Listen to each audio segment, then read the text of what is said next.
কোটা সমন্বয়কদের সাথে আলোচনায় বসতে চান প্রধানমন্ত্রী শেখ হাসিনা। গণভবনে পেশাজীবী নেতাদের সাথে বৈঠকে তিনি জানান, সংঘাত নয়, আন্দোলনকারীদের কথা শুনতে চান তিনি। আটক সাধারণ শিক্ষার্থীদের মুক্তিরও নির্দেশ দেন সরকার প্রধান। আশ্বাস দেন, তদন্ত হবে প্রতিটি হত্যাকাণ্ডের। সে ব্যবস্থাটা কিন্তু আমরা দাবি আদায়ের ইস্যুতে যখন রাজপথ সরগরম, তখন উন্মুক্ত আলোচনার আহ্বান সরকার প্রধানের।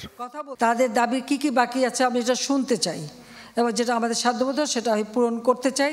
আমি এই সংঘাত চাই না। দুপুরে গণভবনে পেশাজীবী সমন্বয় পরিষদের কেন্দ্রীয় নেতাদের সাথে বৈঠকে বসেন প্রধানমন্ত্রী। জানান, আন্দোলনকারীদের জন্য গণভবনের দরজা খোলা, সংঘাত নিরসনে চান আলোচনা। আমি কখনোই আমার দরজা বন্ধ করিনি। গণভবনের দরজা খোলা। যখনই এই আন্দোলনকারীরা কথা বলতে চায়, আলোচনা করে সমাধান করতে চায়, আমি তাদের সাথে নিজেই বসতে রাজি। আমি আবারও প্রতিটি হত্যাকাণ্ডের বিচারের আশ্বাস দিয়ে শেখ হাসিনা নির্দেশ দেন আটক নিরীহ ও সাধারণ ছাত্রদের মুক্ত করে দেয়ার। হত্যাকাণ্ডের সঙ্গে যারা জড়িত, সে যেই হোক, অবশ্যই তাদের বিচার করা হবে।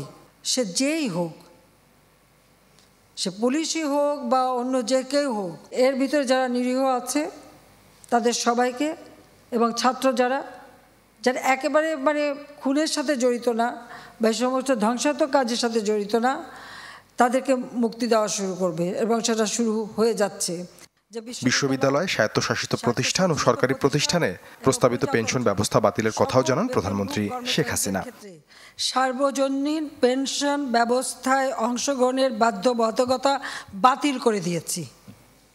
সাদ বিন শফিক, চ্যানেল 24, ঢাকা।